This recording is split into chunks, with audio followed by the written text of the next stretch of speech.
Halo semuanya, rekan-rekan Ranah Suci Abadi, kita berjumpa kembali di channel My Novel. Sebelum alur ceritanya dimulai jangan lupa subscribe dan nyalakan lonceng notifikasinya, agar tidak ketinggalan dengan update episode terbarunya. Jika suka silahkan like dan share, dan komen. Tanpa lama-lama lagi ayo, kita ke alur cerita. My Novel, Supreme Sword God, Chapter 1528. Sinar matahari terbenam, ditaburi di sungai, bersinar dengan gelombang oranye merah. Di alang-alang yang rimbun di tepi sungai, dua burung kingfisher mengepakkan sayapnya dan terbang ke udara. Sebuah langkah kaki gemerisik terdengar dari jarak jauh, mendekat. Meskipun Suyi, yang sedang berbaring di alang-alang di tepi sungai, tidak pernah membuka matanya, dia dengan jelas memperhatikan bahwa ada sosok yang mendekat dari jarak 100 meter. Itu adalah seorang gadis muda, mengenakan jubah binatang tua, dengan kulit berwarna gandum, memegang keranjang ikan di satu tangan dan tombak di satu tangan. Di bawah matahari terbenam, gadis itu berjalan dengan penuh semangat dan ringan, dan dengan akrab datang ke alang-alang terdekat. Dia pertama-tama meletakkan keranjang ikan di satu sisi tanah, memegang tombak, dan setelah sedikit mengamati, dia menikam tombak di bawah air. Wah, gelombang! Percikan air. Seekor ikan gemuk besar ditusuk oleh tombak dan diangkat. Gadis itu dengan cepat mengambil ikan besar itu dan melemparkannya ke keranjang ikan di sebelahnya. Dia kemudian mulai berpatroli di sekitar alang-alang, mencari mangsa berikutnya. Secara bertahap, gadis itu mendekat. Hah! Tiba-tiba, gadis itu tiba-tiba menoleh, matanya yang cerah melebar. Dia menemukan Suyi. Namun, di bidang penglihatannya, Suyi saat ini hampir tidak bisa dibedakan dari mayat yang penuh lubang, dengan noda darah yang bahkan tidak bisa hanyut oleh air sungai. Gadis itu mengepalkan tombaknya, sosok rampingnya menegang seperti busur besar, dan dia waspada. Suyi tidak bergerak. Faktanya, dia sangat lemah sekarang sehingga dia bahkan tidak bisa mengangkat satu jari pun. Namun, dia tidak khawatir tentang apapun. Gadis berjubah binatang buas ini bukanlah kultivator yang sangat kuat, jelas dia baru saja menginjakkan kaki di perjalanan kultivasi, dan hanya memiliki beberapa teknik pemurnian ki udara yang dangkal, kultivasi berada di level ki udara. Martial Dao 4 perbatasan, darah bergerak, mengumpulkan ki udara, menaikkan tungku, tidak ada kebocoran. Ini adalah awal dari jalan pelatihan kultivasi, dan dianggap sebagai seniman bela diri biasa. Gadis seperti itu tidak bisa mengancam Suyi sama sekali. Waktu terus berjalan. Gadis itu tidak bergerak. Dia dengan hati-hati mengamati Suyi. Dari sini, Anda dapat melihat bahwa gadis itu memiliki temperamen yang sangat berhati-hati. Lama sekali, dia mengerucutkan bibirnya dan mengepalkan tombaknya sebelum mendekat dengan hati-hati. Sampai dia tiba di depan Suyi, tidak ada yang terjadi, dan gadis itu jelas lebih santai. Kemudian, dia mengambil tombak dan menusuk kaki Suyi dengan ringan. Suyi, dia tidak tahu apakah harus tertawa atau menangis. Bagaimana mungkin dia tidak melihat bahwa gadis itu sedang menguji apakah dia adalah orang yang hidup atau mayat. Mati. Melihat Suyi tidak bereaksi sama sekali, gadis itu sepertinya melepaskan ki udara dan berbalik untuk pergi. Tapi pada saat ini, dia tiba-tiba melihat bahwa pria yang dianggap sebagai mayat membuka matanya di beberapa titik dan melihat dirinya sendiri. Pada saat itu, gadis itu berbalik dan melarikan diri dengan keras, seperti rambut yang digoreng. Suyi, bukankah itu terlalu berhati-hati? Gadis itu berhasil melarikan diri, bahkan keranjang ikan pun tidak. Bibir Suyi berkedut, tidak berdaya. Dia berbaring di sana dengan tenang, menyipitkan mata, menyaksikan matahari terbenam perlahan-lahan terbenam di langit, dan diam-diam merasakan kondisinya sendiri. Otot dan urat semuanya patah, tulang patah dan remuk di banyak tempat, darah ki udara hampir habis, permukaan tubuh penuh bekas luka, bahkan organ dalam terluka parah, dan ada kematian ki udara. Cedera ini saja tidak berarti banyak. Bagian terburuknya adalah dia dipenuhi dengan jejak nafas ki udara yang merusak. Itu adalah kekuatan yang sangat mendominasi, ditinggalkan oleh pukulan penuh dari level Immortal King yang dia derita sebelumnya. Selain itu, jiwa juga sangat terganggu, jatuh ke dalam keadaan kematian pura-pura, seperti penipisan. Semua ini membuat Suyi terdiam beberapa saat. Kali ini cederanya terlalu parah. Jika dia tidak bisa menghilangkan sedikit pun kekuatan Raja Peri di tubuhnya, kultivasinya akan sangat sulit untuk benar-benar pulih. Dan kultivasi tidak dapat pulih, yang berarti bahwa bahkan jika dia memiliki semua jenis metode rahasia dan semua jenis kekuatan gaib, tidak mungkin baginya untuk menyembuhkan luka kultivasi. Namun, selama dia tidak mati, bagi Suyi, semua ini tidak penting. Suyi dapat dengan jelas merasakan bahwa vitalitas yang hampir dapat diabaikan beredar di tubuhnya. Itulah kekuatan Grand Dao yang abadi. Di awal medan perang pertama, sebelum Akai pergi, dia telah memberinya sepotong batu Chaos Daoist, yang menyegel kekuatan Grand Dao yang sepenuhnya abadi. Pada saat itulah Suyi mulai memahami jalan keabadian, dan pemahamannya tentang jalan terlarang ini dapat dianggap sebagai pandangan pertama. Sekarang, kekuatan Grand Dao ini, yang cukup untuk membuat orang, abadi dan abadi, dan dibangkitkan dari kematian, menyusup dan memberi nutrisi pada tubuhnya yang rusak parah. Meskipun sangat kecil, ini lebih baik daripada tidak sama sekali. Menurut situasi ini, dalam sebulan, saya akan dapat kembali ke garis depan kultivasi. Su Yi diam-diam berkata, pada saat itu, saya akan dapat mengeluarkan ramuan obat dari Heaven Repairing Furnace, dan menggunakan semua kekuatan saya untuk memulihkan luka dan mengembalikan kultivasi ke kultivasi. Matahari terbenam dan matahari terbenam memudar. Langit dan bumi redup, dan malam hampir menyelimuti bumi. Tiba-tiba, langkah kaki terdengar dari kejauhan. Itu masih gadis berjubah binatang, masih memegang tombak, masih dengan hati-hati mendekati Su Yi. Kenapa kamu kembali? Su Yi berbicara, suaranya serak dan lemah. Sosok ramping gadis itu membeku sedikit, dan segera mengeluarkan gulungan kulit binatang dari manset, membukanya di depannya, dan memegangnya di depan Su Yi. Su Yi mendongak dan melihat sebaris kata terdistorsi di kulit binatang. Namaku Ali, aku di sini untuk menyelamatkanmu, aku bodoh. Su Yi kaget, bodoh. Tidak heran dia tidak pernah berbicara. Melihat Su Yi sepertinya mengerti, gadis itu jelas lega. Dia mengeluarkan pena yang terbuat dari arang dan menulis di kulit binatang. Selanjutnya, saya akan membawa Anda, dan ketika saya sampai di rumah, saya akan memberikan obat untuk Anda. Dia menyingkirkan kulit dan pena binatang itu, melangkah maju, berjongkok, dan dengan hati-hati membantu Su Yi berdiri. Kemudian, mengabaikan noda darah dan lumpur di tubuh Su Yi, dia menggunakan tubuh rampingnya untuk menggendong Su Yi di punggungnya, meninggalkan alang-alang, dan berjalan ke kejauhan. Dari awal hingga akhir, Su Yi tidak mengatakan apa-apa. Hanya mata yang melunak. Gadis itu sangat berhati-hati, tetapi dia memiliki hati yang baik, yang jarang terjadi. Malam itu seperti air, dan bulan yang cerah ada di langit. Di tanah, gadis yang baru berusia 15 atau 16 tahun berjalan selama 1/4 jam dengan Su Yi di punggungnya, dan melihat sebuah desa di kejauhan. Di desa, kultivasi membangun rumah batu sederhana, padat dan tersebar di berbagai tempat. Di depan beberapa rumah batu, api unggun ditumpuk, dan api itu ganas, banyak tokoh mengelilingi api unggun, minum dan berbicara, hidup dan berisik. Namun, gadis itu tidak pergi ke desa itu, tetapi membawa Su Yi di punggungnya dan berputar-putar untuk waktu yang lama, dan sampai di kaki gunung di sisi desa. Di sini subur dan subur, tampaknya tidak dapat diakses. Gadis itu berjalan lurus ke depan, dan segera tiba di sebuah gua yang tersembunyi di rerumputan. Gua itu tidak besar, hanya berjarak beberapa kaki. Dengan sinar bulan yang redup, Su Yi melihat bahwa tanah ditutupi dengan lapisan rumput liar yang tebal, dan kulit beruang ditumpuk di satu sisi. Tidak ada yang lain. Gadis itu pertama-tama dengan hati-hati meletakkan Su Yi di atas lapisan rumput liar, lalu mengeluarkan kulit binatang dan pena, dan menulis, kamu istirahat di sini dulu, aku akan kembali dan mengambil obatnya. Tanpa menunggu Su Yi bertanya, gadis itu berbalik dan bergegas keluar dari gua. Bagian dalam gua sangat kering, Su Yi dapat melihat bahwa lapisan tebal ilalang yang duduk jelas-jelas baru di aspal. Tidak diragukan lagi, setelah pertemuan pertama sebelumnya, gadis itu jelas berencana untuk menyelamatkan dirinya sendiri, jadi dia membuat persiapan terlebih dahulu dan membuat tempat tidur untuk dirinya sendiri dengan rumput liar di gua ini. Kulit beruang jelas merupakan selimut yang disiapkan untuk diriku sendiri. Adapun mengapa gadis itu tidak membawa dirinya ke desa tempat tinggal banyak orang, alasannya juga sudah bisa ditebak. Khawatir akan menarik perhatian orang lain dan menyebabkan masalah yang tidak perlu. Bagaimanapun, sebagai pria yang tidak diketahui asalnya dan luka di sekujur tubuhnya, dia akan waspada dan melakukan beberapa hal yang tidak terduga jika dia adalah orang yang berpengalaman. Gadis itu jelas sudah memikirkan masalah ini sejak lama, jadi dia menempatkan dirinya di gua ini. Memikirkan hal ini, Su Yi mau tidak mau mengangguk diam-diam, gadis ini tidak hanya baik, tetapi juga sangat lembut dan bijaksana. Segera, gadis itu kembali. Dia membawa tas kulit dan mengeluarkan sepanci air panas, mangkuk kayu, jamu, dan barang-barang lainnya. Batu bulan untuk penerangan ditanamkan di dinding batu di sisi gua oleh gadis itu. Tiba-tiba, kegelapan di gua sebagian hilang. Setelah itu, dia mengeluarkan air panas dan handuk, memberi isyarat kepada Su Yi yang terbaring di sana, dan mulai membantu Su Yi menyeka darah dan lumpur dari tubuhnya. Gerakannya hati-hati dan lembut, seolah-olah dia takut menyentuh luka itu dan menyakiti Su Yi. Sampai 1/4 jam kemudian, gadis itu menyeka darah di tubuh Su Yi sekali, dan mengganti air panas lebih dari 10 kali di tengah. Sampai akhir, alis dan mata gadis itu basah oleh keringat, dan dia jelas kelelahan. Namun, dia tidak berhenti di situ, tetapi mengeluarkan ramuan untuk penyembuhan dan mulai membantu Su Yi mengolesi lukanya. Mungkin karena dia bodoh, dia tidak mengatakan apa-apa dari awal sampai akhir. Su Yi tidak menghentikan ini. Saya tidak memberitahu gadis itu bahwa ramuan itu terlalu biasa dan biasa untuk memiliki efek pada lukanya.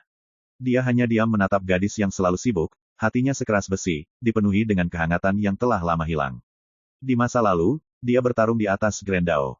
Dia adalah master pedang Xuanjun di dunia liar, legenda tak tertandingi di Dong Xuanyu, dan tiran menakutkan Wang Ye di negeri dongeng ini. Dia angkuh dan sombong, meremehkan kekuatan, dan hatinya seperti gunung, dan dia tidak akan pernah berubah.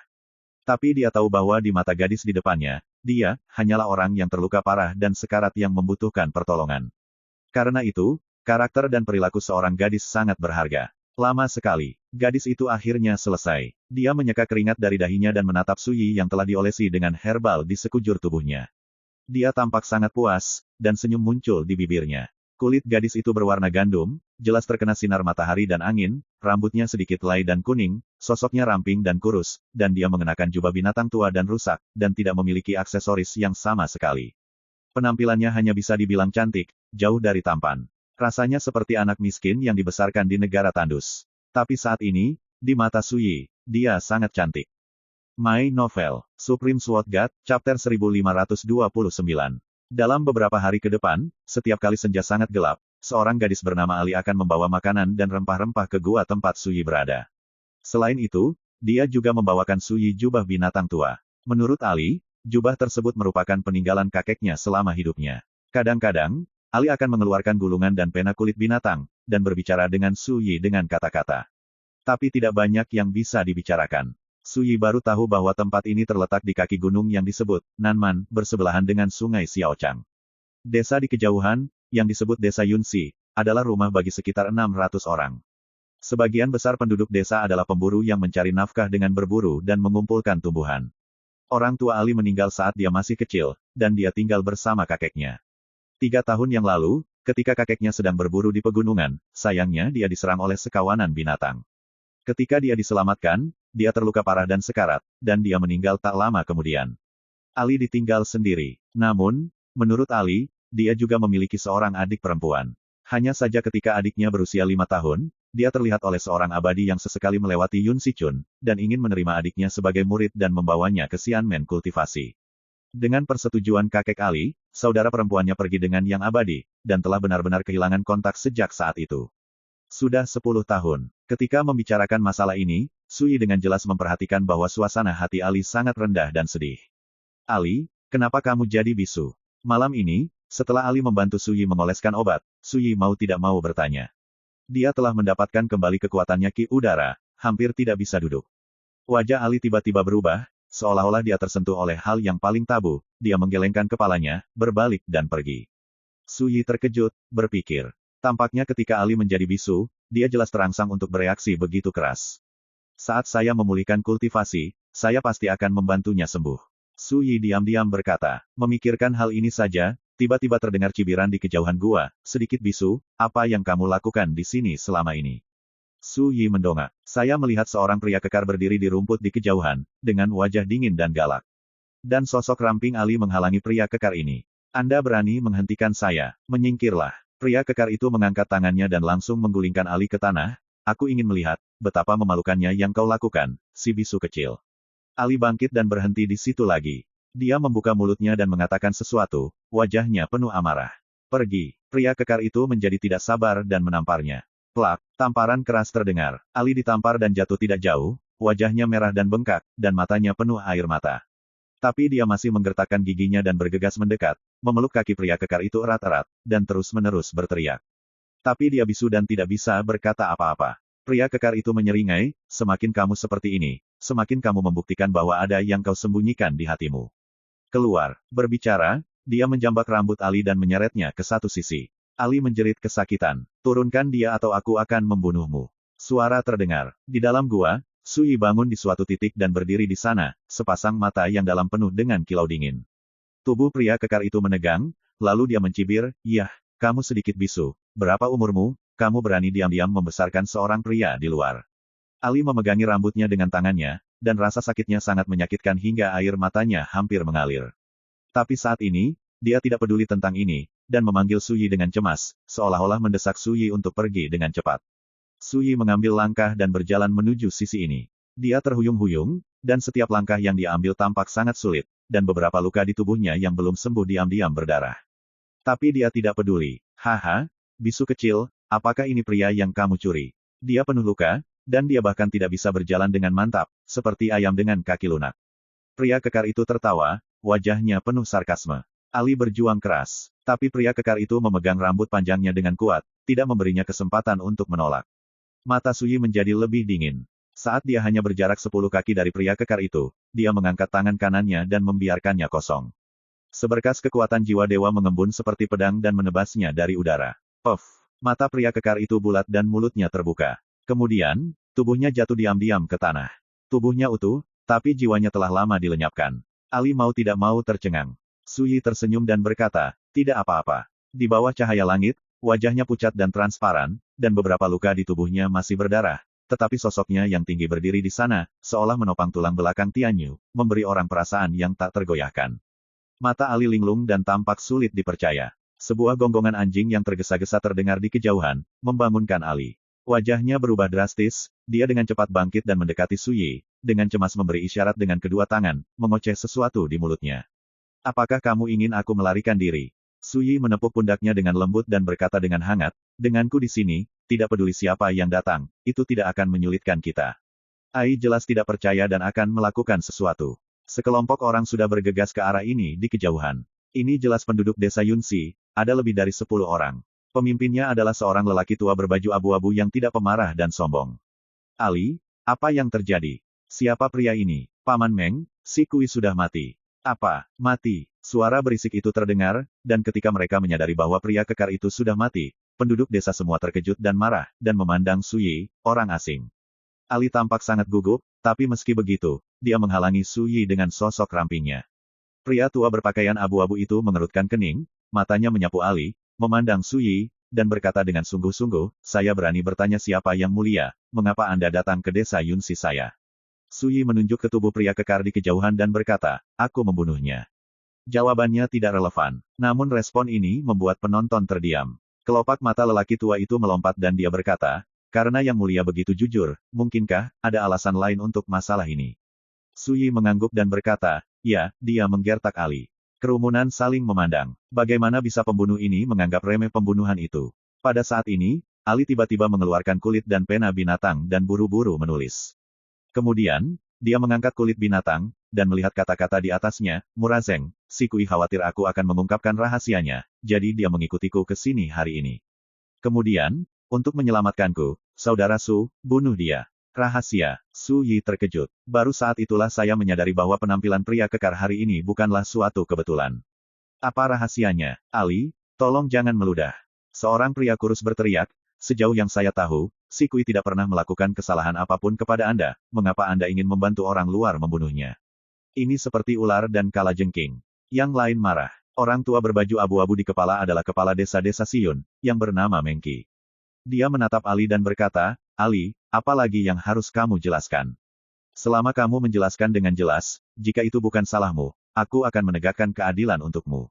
Ali terdiam, menarik napas panjang, ki udara, dan mengangguk. Dia mengambil pena dan mulai menulis di kulit untuk waktu yang lama. Ketika dia melihat apa yang ditulis Ali, Suyi sedikit mengernyit. Rahasianya sangat sederhana, ada misteri lain dalam kematian kakek Ali saat itu. 3 tahun lalu, kakek Ali pergi berburu di pegunungan bersama 3 penduduk desa lainnya. Dalam perjalanan, kakek Ali menemukan ramuan berharga, bunga awan salju. Bunga awan salju langka dan bisa ditukar dengan banyak uang. Melihat ini, 3 penduduk desa lainnya menjadi jahat dan ingin membawa Sue Yunhua pergi, tetapi kakek Ali menolak, dan konflik pun pecah. Pada akhirnya, kakek Ali terluka parah, dan dia hampir mati ketika melihatnya. Sebagai upaya terakhir, dia memilih untuk menyerahkan Sue Yunhua sebagai ganti nyawanya. Singkatnya, kakek Ali tidak diserang oleh binatang buas, tetapi dilukai oleh 3 penduduk desa lainnya. Untuk tutup mulut, ketiga penduduk desa memaksa kakek Ali bersumpah untuk tidak membicarakan masalah ini lagi, jika tidak, dia akan membalas dendam pada cucunya Ali di masa depan.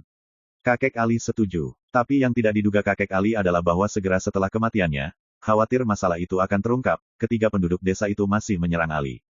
Gunakan racun yang disebut, rumput bintang racun, untuk mencoba meracuni Ali. Saya tidak pernah berpikir bahwa Ali memiliki kehidupan yang besar dan menelan beberapa obat herbal untuk mendetoksifikasi racun tepat waktu, dan dia benar-benar selamat. Itu hanya menjadi bisu. Untuk menyelamatkan hidupnya, Ali menanggung beban dan tidak mempublikasikan masalah tersebut, tetapi bertindak seolah-olah tidak ada yang terjadi, yang secara bertahap menghilangkan kewaspadaan ketiga penduduk desa. Tapi akhir-akhir ini, Ali sering keluar malam untuk menjaga Suyi, yang menarik perhatian ketiga penduduk desa. Jadi, barusan, si Kui, salah satu dari 3 penduduk desa, mengikutinya. Lalu, semuanya terjadi begitu saja. Memahami hal ini, Suyi kemudian mengerti mengapa Ali enggan berbicara pada dirinya sendiri tentang alasan mengapa dia menjadi bisu. Untuk beberapa saat, dia merasa kasihan di dalam hatinya.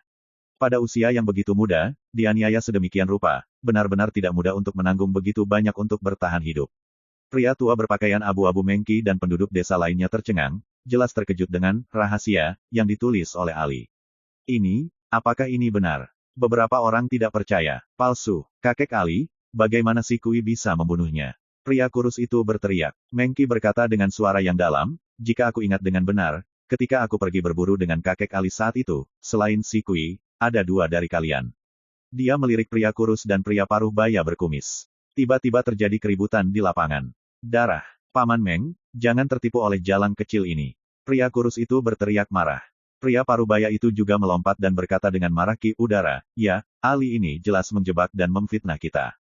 Apa hubungan kematian kakeknya dengan kita? Mengki menatap Ali, apa kamu punya bukti? Ali menggelengkan kepalanya, terlihat sedih. Jika ada bukti, mengapa dia harus menanggungnya sampai hari ini? Tanpa bukti, itu adalah penipuan dan fitnah. Pria kurus itu berkata dengan marah. Jangan katakan hal-hal yang tidak berguna ini, Paman Meng, orang itu sudah mengakui bahwa dia membunuh si Kui. Masalah ini tidak bisa dibiarkan begitu saja, bukan? Pria parubaya itu menggertakkan giginya. Yang lain mengangguk tanpa sadar. Bagaimana kakek Ali meninggal masih menjadi misteri. Dan sekarang, sudah pasti orang luar itu membunuh si Kui. Mengki tampak ragu-ragu untuk beberapa saat, jelas ragu-ragu. Pada saat ini, Suyi tiba-tiba bertanya, Ali, apakah kamu yakin bahwa pembunuh kakekmu adalah satu-satunya dari mereka yang tersisa?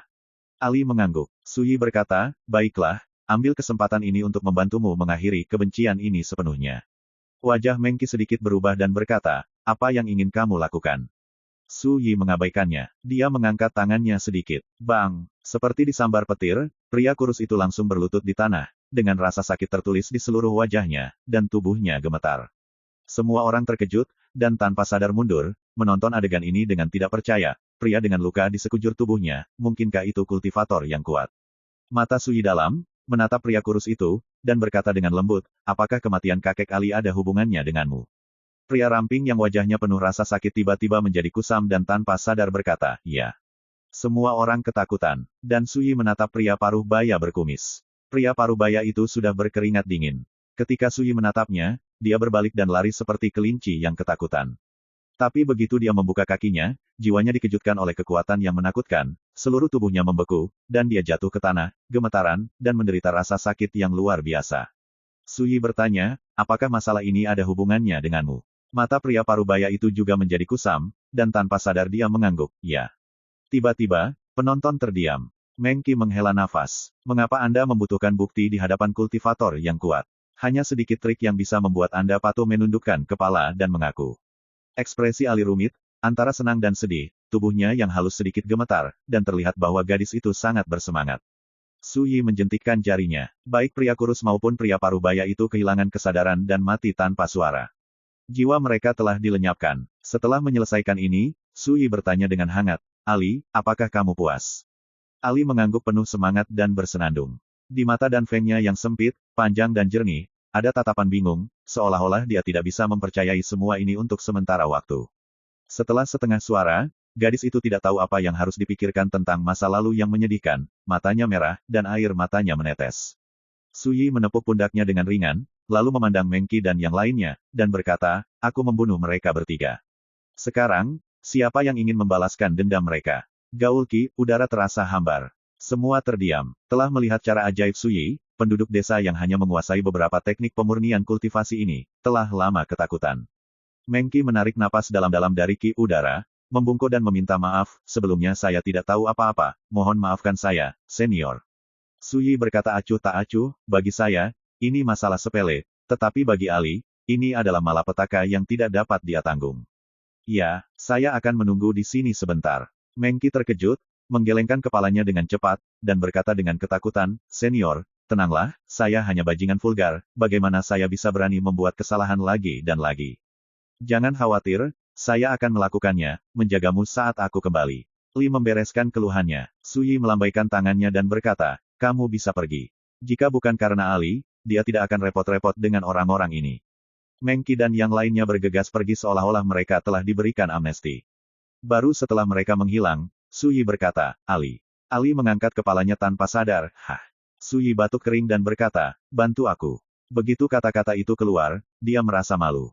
Tapi tidak mungkin. Saat ini, dia hanya bisa menggunakan sedikit kekuatan jiwa. Tubuh Tao ini sangat terluka sehingga sulit untuk berjalan. Ali tampak sadar tiba-tiba, buru-buru melangkah maju untuk meraih lengan Suyi, dan berjalan menuju bagian dalam gua. Baru setelah dia duduk di ranjang rumput liar yang empuk, Suyi memuntahkan ki udara. Ali berdiri dengan tenang dan berdiri diam di satu sisi, tampak linglung. Setelah apa yang baru saja terjadi, itu jelas berdampak besar pada pikiran gadis itu. Suyi berpikir sejenak, lalu tiba-tiba bertanya, beberapa hari yang lalu, ketika Anda memutuskan untuk menyelamatkan saya, Anda tidak khawatir bahwa orang yang Anda selamatkan adalah orang jahat.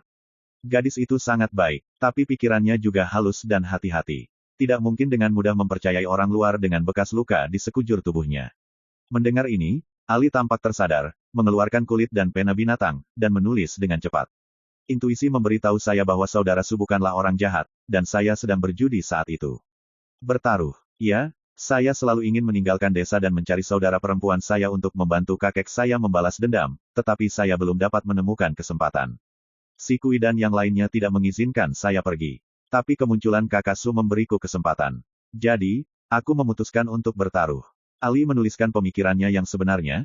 Pada saat itu, saya berpikir bahwa meskipun kakak Su adalah orang jahat, bagaimanapun juga, saya menyelamatkan kakak Su, dan jika saya ingin datang ke kakak Su, itu tidak menyakitiku.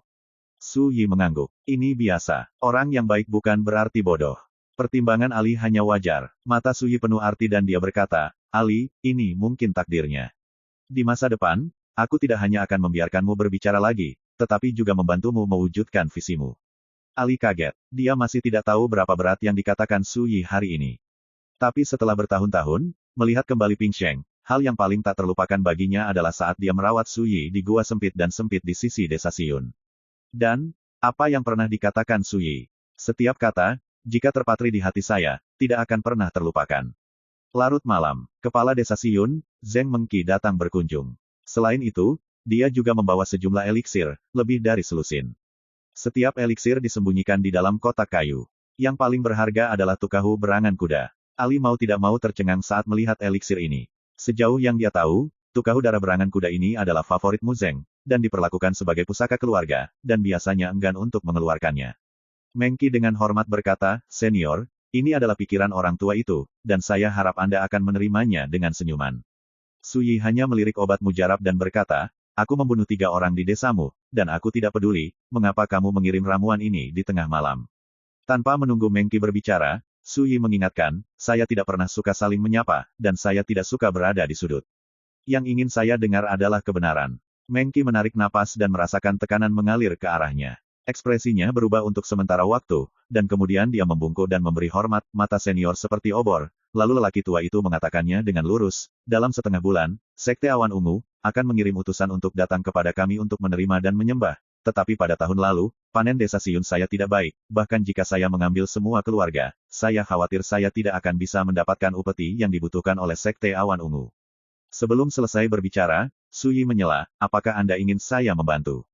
Meng Qi buru-buru berkata, senior adalah kultivator. Jika Anda dapat berkomunikasi dengan utusan Sekte Awan Ungu, akan sangat bagus untuk menyelamatkan persembahan desa Siun saya tahun ini.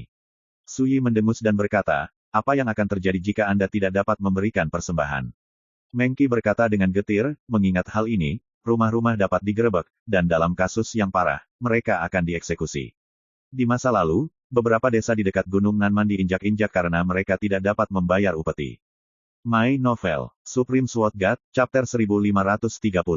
Su Yi mengangguk dan mengerti. Situasi ini biasa terjadi di jalur kultivasi. Setiap sekte mengontrol situs, seperti Kaisar Tanah, membebankan upeti kepada pasukan yang didistribusikan di situsnya sendiri. Terletak di kaki Gunung Nanman, desa Yunxi termasuk dalam lingkup pengaruh Sekte Awan Ungu. Setiap tahun, desa tersebut perlu membayar sejumlah persembahan kepada Sekte Awan Ungu. Persembahan sebagian besar adalah harta seperti eliksir dan ore. Setelah membayar persembahan, Anda bisa mendapatkan perlindungan dari Sekte Awan Ungu. Ini seperti membakar dupa untuk menyembah Lord. Karena itu adalah menyembah Lord, tentu saja perlu mengeluarkan uang dupa untuk mengekspresikan ketulusan. Jika saya tidak bertemu saya hari ini, apa yang akan dilakukan desa Siun Anda? Tanya Suyi. Hati Mengki menegang, dan ekspresinya suram dan berkata, baru-baru ini, Xiao Lao juga mengkhawatirkan masalah ini, sulit tidur dan makan, memikirkannya, tidak lebih dari kebangkrutan, berusaha memenuhi kebutuhan, dari Sekte Siun. Suyi berkata, saya tahu, apakah ada hal lain? Ini sudah merupakan perintah pengusiran. Mengki dengan bijak tidak mengatakan apa-apa lagi, hanya memberitahu Ali, nak, kamu harus menjaga para senior dengan baik. Jika kamu butuh sesuatu, katakan saja padaku. Lalu dia berbalik. Ali ragu-ragu dan menulis di kulit binatang, Saudara Su, maukah Anda membantu desa Siun? Suyi balik bertanya, jika itu kamu, maukah kamu membantu? Ali menulis tanpa ragu, iya. Segera, dia terus menulis di kulit binatang, dalam beberapa tahun terakhir, kakek dan saya telah diurus oleh penduduk desa. Menurut kakek saya, ketika saudara perempuan saya dan Yang Abadi pergi bersama, itu juga terima kasih untuk bantuan Paman Meng. Suyi berkata sambil tersenyum, kamu tidak perlu memberitahuku ini, selama kamu membantuku, aku tidak akan tinggal diam. Ali tercengang, mata dan fengnya yang jernih bersinar terang, dan dia mengangguk lega. Selanjutnya, dia melangkah maju dan mengoleskan obat itu ke Suyi lagi, dengan lembut dan hati-hati seperti hari-hari sebelumnya. Sampai larut malam, Ali langsung tidur di dalam gua. Apa yang terjadi hari ini membuatnya tidak berani kembali ke desa, tetapi tetap berada di sisi Suyi, yang membuatnya merasa paling nyaman. Melihat gadis yang sedang tidur, Suyi dengan lembut menutupinya dengan kulit beruang. Dan dia sendiri duduk bersila, menelan ramuan yang dikirim Mengki, dan bermeditasi untuk memulihkan tubuhnya. Di luar gua, ada bintang dan malam berkabut.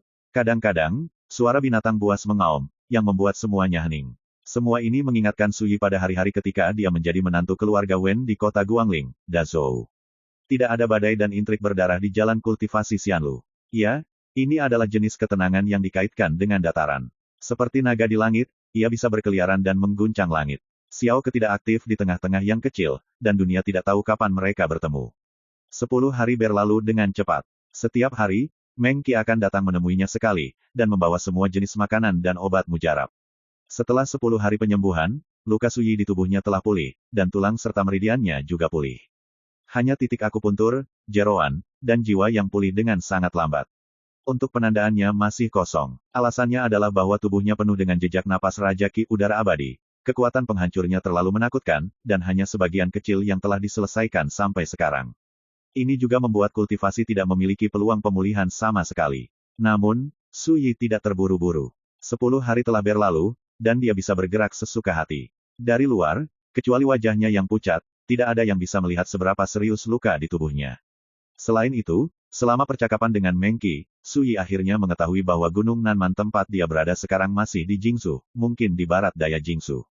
Suyi diam-diam memperkirakan bahwa jarak dari Gunung Jingsu Bailu ke Gunung Nanman hampir 60.000 mil jauhnya.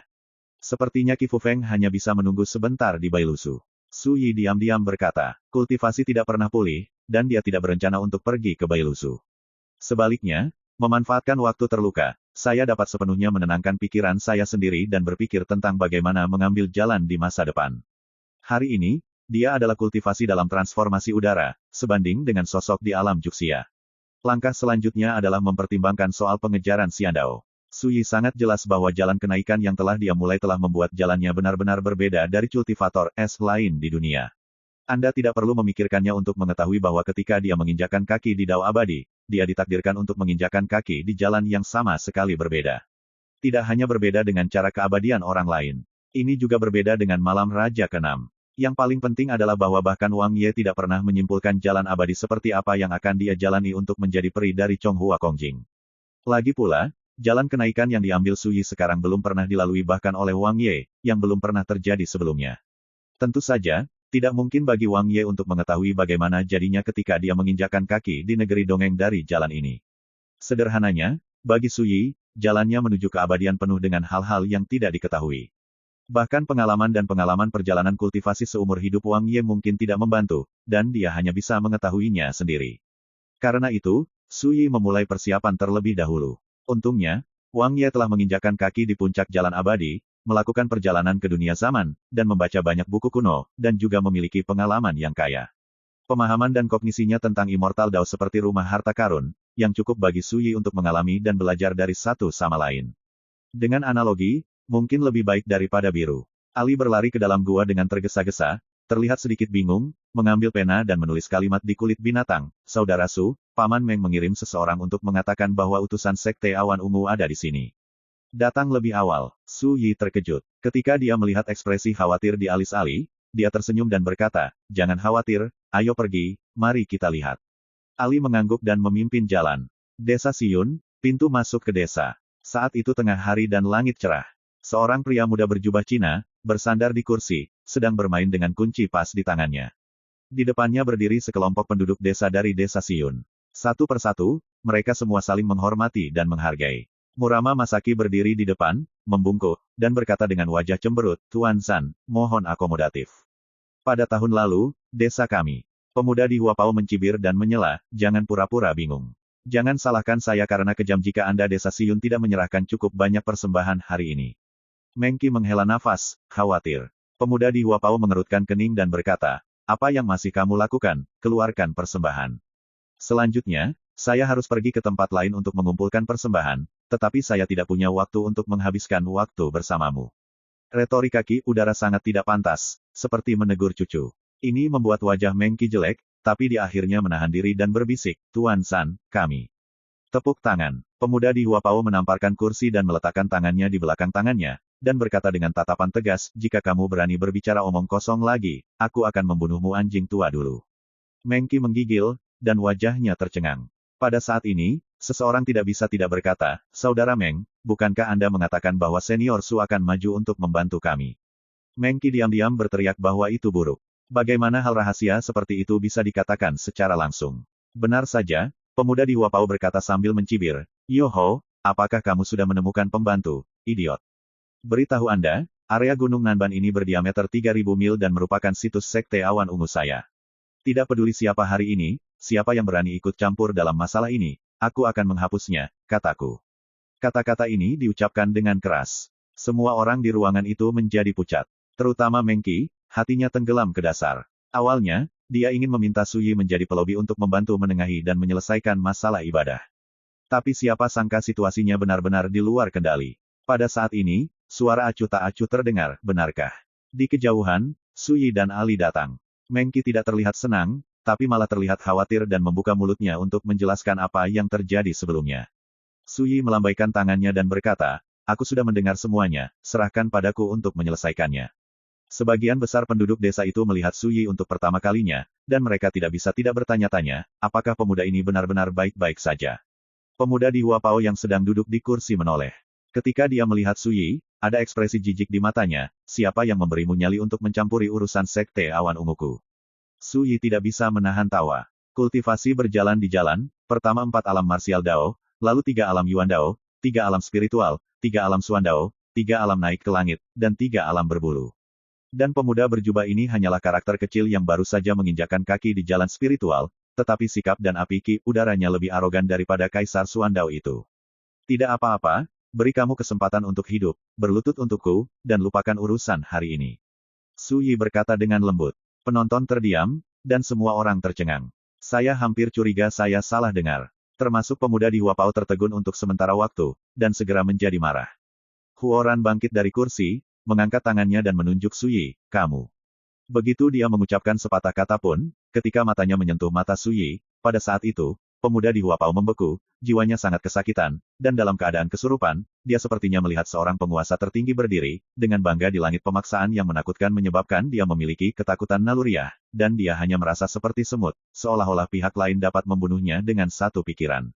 Ketakutan mematikan semacam itu membuat pemuda di Huapao menjadi liar. Setelah itu, di bawah tatapan sekelompok mata yang tercengang, pemuda di Huapao berlutut di tanah dengan bunyi gedebuk, seluruh tubuhnya gemetar seperti sekam. Ini, semua orang tercengang. Utusan Sekte Awan Ungu ini, yang masih mendominasi sebelumnya, mengapa dia berlutut langsung dalam sekejap mata? Juga, dia terlihat ketakutan. Mata Ali membelalak kaget. Semua ini begitu misterius dan tidak nyata. Dan Su Yi melangkah maju dan berkata, "Apakah kamu tahu apa yang salah?" Pemuda di wajah Huapao pucat dan gemetar, "Junior salah. Maafkan saya." Su Yi bertanya lagi, "Kalau begitu, apakah menurut Anda layak untuk benar-benar menyinggung saya untuk mengumpulkan beberapa persembahan yang tidak biasa dari desa Siyun?" Pemuda di Huapao tergagap, dibandingkan dengan senior yang menyinggung, itu tidak ada gunanya sama sekali. Terdengar suara tangisan. Su Yi berkata dengan hangat, jika Anda tahu kesalahan Anda dapat memperbaikinya. Senang rasanya menjadi baik. Cepat bangun. Berbicara, dia secara pribadi mendukung pemuda berjubah Cina, dan membantunya membersihkan pakaiannya, dengan mengatakan, saya tidak berniat menjadi musuh Xiunzong, dan saya tidak ingin Anda kehilangan nyawa Anda, hanya karena satu kata, ini niat baik saya, tapi saya tidak tahu, bisakah Anda memahaminya? Pemuda di Huapao gemetaran, mengangkat bahu, tidak berani menatap Su Yi sama sekali, dan berkata dengan gemetar, senior, yakinlah, persembahan desa Siun tahun ini tidak perlu diserahkan, sama sekali, dan para senior tidak perlu khawatir tentang masa depan. Desa Siun akan membalas dendam. Su Yi tersenyum dan berkata, aku tidak khawatir tentang balas dendammu, tapi aku khawatir jika kamu tidak bisa memikirkannya, itu akan membawa bencana bagi keluarga. Ayo pergi. Su Yi menepuk bahu orang lain. Terima kasih atas kebaikanmu, senior. Junior pasti akan mengubah masa lalu dan tidak akan pernah berani melakukan kesalahan lagi. Pemuda di Huapao bersyukur. Bagaimanapun, melihat bahwa Su Yi tidak bermaksud menghentikannya, dia pergi dengan panik, dan sosok itu menghilang setelah beberapa saat.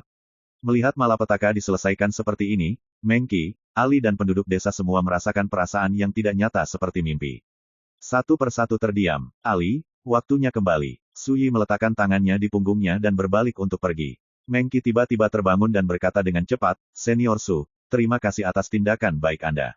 Jika Anda tidak keberatan, silakan tinggal dan biarkan saya mengatur jamuan untuk mengungkapkan rasa terima kasih saya. Su Yi menggelengkan kepalanya dan berkata, jangan terlalu senang, dan tunggu beberapa hari lagi. Jika Sekte Awan Ungu tidak datang untuk membalas, acara hari ini akan dianggap selesai. Meng Qi tertegun sejenak, lalu dia langsung mengerti, dan tidak bisa menahan nafas untuk ki udara. Setelah kejadian ini, jika Sekte Awan Ungu benar-benar memilih untuk membalas dendam, maka orang yang akan dikirim pastilah orang hebat. Meng Qi hanya bisa berkata, Senior Su, kalau begitu, tidak ada yang perlu dikhawatirkan. Su Yi berkata tanpa daya, dan menunjuk dirinya sendiri, sejak aku terlibat dalam masalah ini, aku akan membantumu menyelesaikan masalah sepele ini sepenuhnya. Setelah semua, ayo pergi. Ali mengikuti dengan cermat. Ketika sepasang mata Phoenix yang jernih menatap punggung Su Yi, mereka menjadi terang seperti bintang, mengungkapkan jejak rasa ingin tahu dan kekaguman. Kakak Su, keberadaan seperti apa dia seharusnya? Apakah kaisar yang menginjakan kaki di jalan Suandao? Pasti, ada rumor hanya kaisar Suandao yang bisa menaklukkan orang lain tanpa perlawanan hanya karena yang mulia. Hanya, hal kecil, Meng Qi menyampaikan pesannya, di Senior Su, tidakkah mereka menerima ancaman Sekte Awan Ungu di mata mereka? Wali kota desa Siun yang memproklamirkan diri sedikit terkejut. Dia tidak tahu seperti apa keberadaan pemuda seperti itu, dan tidak berani menganggap serius Sekte Awan Ungu. 3 hari kemudian, Sekte Siun sekali lagi mengirim orang ke desa Siun. Ketika dia mendengar berita itu, Su Yi tidak bisa menahan diri untuk tidak menggosok hakikat. Pria muda mengulurkan itu benar-benar memenuhi kebaikannya. Terlebih lagi, Su Yi tidak bisa membayangkan mengapa pemuda yang mengira itu begitu bodoh padahal dia sudah mengutarakan dengan lugas saat itu. My Novel, Supreme Sword God, Chapter 1531. Desa Siun. Su Yi bertemu dengan pria besar dari Sekte Awan Ungu. Jubah ungu, ikat pinggang giok di pinggang, janggut dan rambut seperti perak, dan mata yang baik. Xie Changjia, tetua ketiga dari Sekte Awan Ungu. Ketika Su Yi tiba, Xie Changjia sedang berbicara dengan Meng Qi dan penduduk desa lainnya, dan sikapnya baik dan ramah, yang membuat orang merasa seperti angin musim semi. Bahkan membuat Meng Qi dan yang lainnya merasa tersanjung dan tidak nyata. Tidak mungkin, dibandingkan dengan pria Huapao yang mendominasi ki udara 3 hari lalu, Xie Changjia, seorang pria besar di Sekte Awan Ungu, terlalu mudah didekati. Dan ketika dia melihat Su Yi berjalan dari kejauhan, Xie Changjia tertegun sejenak, lalu mengambil inisiatif untuk menemuinya, tersenyum dan mengepalkan tinjunya untuk memberi hormat. Xie Changjia, Sekte Siun tua kecil, telah melihat rekan-rekan Taois, dan datang berkunjung. Saya harap rekan Taois tidak keberatan.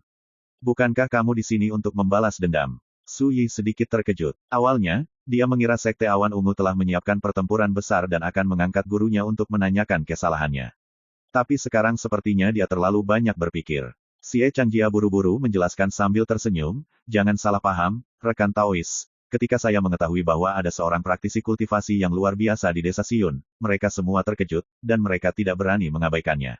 Sekte itu menyuruhku untuk membiarkan Xiao Lao datang dan berjalan-jalan sendiri dan meminta maaf kepada sesama penganut Tao. Dia memiliki sikap yang tulus dan sikap yang rendah. Bahkan Meng Qi tidak bisa membantu tetapi melangkah maju dan berkata, Senior Su, Penatua Xie baru saja membuat pernyataan kepada kami, mulai hari ini, saya akan dibebaskan dari pemujaan desa Siun selama 100 tahun ke depan, dan saya juga akan diberikan ke desa Siun. Sepotong ordo awan ungu. Berbicara, dia mengeluarkan token dan memberi isyarat kepada Suyi, dengan item ini, jika saya menemukan masalah di desa Siun, saya dapat pergi ke Siunzong untuk meminta bantuan kapan saja. Melihat penduduk desa lainnya, ekspresi mereka dipenuhi dengan kegembiraan. Ini disebut bisa melakukan sesuatu. Akan menjadi manusia. Dia lebih tinggi dari pria berjubah Cina dengan jari kaki lebih tinggi ki udara. Tentu saja, bagi Suyi, ini semua salah. Jika Xie Changjia memalingkan wajahnya, pernyataan atau token Siun apapun tidak akan berguna. Obrolan di sini. Suyi menunjuk ke kejauhan dan berjalan mendekat. Xie Changjia terkejut sesaat, lalu mengikutinya sambil tersenyum. Adapun Mengki dan penduduk desa lainnya, mereka sangat bijaksana dan tidak ikut campur. Benarkah untuk menebus kesalahan? Mata Suyi dalam dan dia menatap langsung ke Xie Changjia. Hanya seorang raja dari alam kehidupan yang sama, di dunia manusia, jauh dari menjadi orang top. Pada saat ini, Xie Changjia hanya merasakan tekanan tak terlihat mengalir ke wajahnya, dan dia tidak bisa menahan diri untuk tidak bergidik. Dia melihat Zhuangzu dan berkata, sejujurnya, rekan Taois, desa Siun ini berada dalam lingkup pengaruh Sekte Awan Ungu kami, dan setelah mendengar kesalahpahaman antara murid-murid saya dan Anda, semua orang di sekte saya sadar. Sekarang, dalam hal ini, kita tidak bisa tetap acuh tak acuh, kita harus menunjukkan ketulusan kita dan meminta maaf kepada sesama penganut Tao untuk menghindari kesalahpahaman. Berbicara, dia tersenyum masam dan menghela nafas, tidak mungkin, di mata penduduk desa itu, Sekte Awan Ungu saya adalah penguasa tertinggi, tetapi kami tahu betul bahwa di seluruh industri kultivasi Jingsu, kami adalah Sekte Awan Ungu. Itu hanya sekte kecil yang tidak populer. Karakter kuat apapun dapat membawa bencana yang tidak terduga ke kue saya. Oleh karena itu, apapun masalahnya, kue saya tidak berani gegabah. Beginilah cara sekte kecil seperti kita bertahan. Berbicara, Xie Changjia sangat emosional, wajahnya penuh ketidakberdayaan, seolah-olah dia sedang mengeluh kepada Suyi. Suyi mengangguk. Di dunia abadi, memang sangat sulit bagi faksi kecil untuk bertahan hidup, dan mereka sering memilih untuk melekatkan diri pada kekuatan besar. Desa Siang Qiyun membayar persembahan kepada Siunzong untuk mencari perlindungan. Dan sekte kecil seperti Sekte Awan Ungu pasti akan mengorbankan kekuatan besar untuk mencari perlindungan. Ini disebut ikan besar yang memakan ikan kecil. Hanya kekuatan abadi teratas yang dapat berdiri di puncak rantai makanan. Namun, Suyi tidak akan bingung dengan sikap menyedihkan Xie Changjia. Suyi berkata terus terang, selain menebus kesalahan, Anda harus memiliki tujuan lain di sini. Xie Changjia terkejut. Dia membuka mulutnya untuk mengatakan sesuatu, tetapi ketika dia bertemu dengan mata Suyi yang dalam seperti jurang, dia merasa ngeri yang tidak dapat dijelaskan, dan hawa dingin naik ke udara. Saat ini, Suyi menambahkan, saya hanya akan memberi Anda satu kesempatan untuk menjelaskan. Apakah Anda menghargainya atau tidak, itu tergantung pada Anda. Xie Changjia berkeringat dingin di dahinya, ekspresinya tidak pasti, dan dia terdiam. Suyi berdiri di sana dengan tenang, tidak terburu-buru sama sekali. Untuk waktu yang lama, Xie Changjia menggertakkan giginya, dengan ekspresi malu di wajahnya, dan berkata dengan suara rendah, mata rekan Taois seperti obor, dan segala sesuatunya seperti dewa. Selain menebus kesalahan, dia punya tujuan lain. Suyi tidak mengatakan sepatah kata pun dan tidak menjawab. Sikap tenang dan tenang itu juga menyebabkan tekanan Xie Changjia meningkat tajam. Dia tidak berani ragu, menggertakkan giginya, dan berkata, sekitar 20 hari yang lalu, Sekte Awan Ungu saya menerima perintah dari Sekte Abadi Loyun, mengatakan bahwa jika kita menemukan orang dengan asal yang tidak dikenal dan keberadaan yang mencurigakan, kita harus segera lakukan penyelidikan, cari tahu detailnya, dan laporkan ke Loyun Xianzong. Mata Suyi sedikit menyipit. Sekte Abadi Awan Jatuh. Pada awal, Tanah Kenaikan, di Gunung Bailu, Liu Yunjing dari Sekte Awan Jatuh pernah memimpin sekelompok makhluk abadi dari alam semesta untuk memblokir Tanah Kenaikan. Bagaimana Suyi bisa melupakan ini? Tentu saja, Sekte Awan Jatuh pada waktu itu juga bertindak atas perintah Sekte Taikang. Tiba-tiba, Suyi ingin memahami detailnya. Setelah berhasil melarikan diri dari Tanah Kenaikan, Sekte Taikang tidak berdamai, melainkan meluncurkan pasukan bawahannya untuk mencari dia di seluruh Jingsu. Sekte Abadi Awan Jatuh melayani Sekte Taikang, sedangkan Sekte Awan Ungu melayani Sekte Abadi Awan Jatuh. Namun, pembangkit tenaga listrik di Tanah Kenaikan pada waktu itu, apakah itu Liu Yunjing dan yang lainnya, atau Luo Yunzong dan yang lainnya, semuanya terhapus dari ingatan mereka pada hari itu. Akibatnya, mereka tidak tahu nama dan asal mereka, dan paling banter mereka hanya tahu seperti apa penampilan mereka. Penampilan adalah yang paling mudah untuk disamarkan dan diubah. Sedemikian rupa sehingga ketika mencari diri sendiri, telah menjadi masalah menyelidiki semua orang dengan asal-usul yang tidak dikenal dan keberadaan yang mencurigakan. Memikirkan hal ini, Suyi tidak bisa menahan tawa. Berdasarkan pengalamannya, bagaimana mungkin dia tidak melihat bahwa agama Taiking bisa mengeluarkan perintah seperti itu, karena takut itu akan menjadi tindakan yang memalukan dan membuat marah, dan tidak ada harapan bahwa dia bisa menemukan dirinya sendiri. Dan ketika dia melihat senyum menarik di wajah Suyi, Xie Changjia tidak bisa menahan gemetar, dan pakaian di punggungnya basah oleh keringat dingin. Tanpa menunggu Suyi mengatakan apa-apa, dia buru-buru berkata, rekan Taois tidak tahu, di Jingzhou hari ini, banyak kekuatan seperti Sekte Awan Ungu saya melayani Sekte Awan Jatuh. Selama periode waktu tertentu, saya telah menemukan berapa banyak orang yang mencurigakan, tetapi pada akhirnya, tidak ada yang terjadi. Lagi pula, definisi orang yang mencurigakan terlalu kabur, belum lagi orang paling jahat di dunia, kita yang adalah orang-orang kultivasi, yang tidak punya rahasia. Jika kamu benar-benar ingin menyelidiki, siapapun bisa melakukannya. Implikasinya adalah Anda tidak boleh salah paham, saya juga di bawah perintah, dan saya yakin Anda adalah orang yang dicari Loyun Xianzong. Suyi menggelengkan kepalanya dan berkata, sayang sekali, kamu sudah melihat wajah asliku. Begitu kata-kata ini keluar, jiwa Xie Changjia terpesona, dan dia berkata dengan kaget, teman Taois, bukankah seharusnya kamu? Suyi berkata dengan senyum tipis, ya, selama kamu melaporkan penampilan dan namaku ke Loyun Immortal Sect, itu akan menjadi prestasi yang luar biasa. Xie Changjia, dia menatap lurus ke arah Suyi, dengan tatapan lesu, tercengang, dan pingsan. Tiba-tiba, dia berlutut di tanah, bersujud dengan kepalanya, dan memohon dengan ketakutan, senior, yang termudah hanyalah ikan dan udang kecil yang tidak dapat berdiri di atas meja, dan dia tidak berani melakukannya, terlibat dalam acara besar seperti itu. Angkat tangan Anda tinggi-tinggi, maafkan nyawa si kecil bersumpah, apapun yang Anda minta, si kecil akan setuju. Berbicara, ada koutou lain. Jauh, Meng Qi dan yang lainnya dari desa Siun tercengang ketika mereka melihat pemandangan ini, bagaimana mungkin pria besar dari Sekte Awan Ungu itu langsung berlutut. Keabadian bertarung, manusia menderita, mengapa tidak sekte kecil seperti Sekte Siunmu? Suyi melambaikan tangannya, bangun. Xie Changjia berlutut di sana dan bersumpah, si kecil bersumpah demi Dao Heart bahwa semua yang terjadi hari ini tidak akan pernah bocor. Jika ada pelanggaran, itu akan membuat suasana hati si kecil hancur, dan Heavenly Punishment akan hancur. Setelah itu, dia berdiri dengan gemetar, dan berdiri di sana dengan takut-takut, seperti seorang tahanan yang menunggu penghakiman terakhir. Suyi hanya bisa menghela nafas dan berkata, kamu memang orang yang menarik, aku malu mempermalukanmu lagi. Xie Changjia menyeka keringat dinginnya dan berkata dengan getir, saya bukan orang bijak, tetapi saya sangat jelas bahwa karena senior akan menjadi sasaran Sekte Awan Jatuh, Sekte Awan Ungu adalah orang besar yang saya tuju, tidak mampu menyinggung sama sekali. Hal seperti itu, begitu Sekte Awan Ungu saya terlibat, dan jika saya ingin mencapai prestasi luar biasa di dunia, itu sama saja dengan penghancuran diri. Suyi mengangguk sedikit dan berkata, kamu bisa pergi. Xie Changjia tidak percaya, senior benar-benar tidak berencana untuk diam. Suyi berkata dengan acuh tak acuh, tidak, ayo pergi. Xie Changjia lalu mengangguk lagi dan berbalik. Di bawah langit, siapapun dapat dengan jelas melihat bahwa tetua ketiga dari Sekte Awan Ungu benar-benar basah oleh keringat dingin. Bisa dibayangkan betapa ketakutannya dia barusan. Masalah sepele ini sama sekali tidak ada di hati Suyi. Dia berani menyimpulkan bahwa Sekte Awan Ungu tidak akan berani melakukannya. Kecuali, mereka berani menghadapi bahaya dimusnahkan. Bahkan jika dia mundur 10.000 langkah dan mengatakan bahwa Sekte Ziyun benar-benar melakukannya, Suyi tidak akan takut pada apapun. Jika dia ingin menyembunyikan keberadaannya, makhluk abadi tidak akan dapat menemukannya. Sebaliknya, Sekte Awan Ungu akan dihancurkan karena hal ini. Pro dan kontra setiap karakter dengan sedikit pengalaman kultivasi akan dapat memahami dengan jelas. Namun, setelah kejadian ini, Suyi menyadari bahwa untuk menghindari masalah, dia harus berganti identitas baru.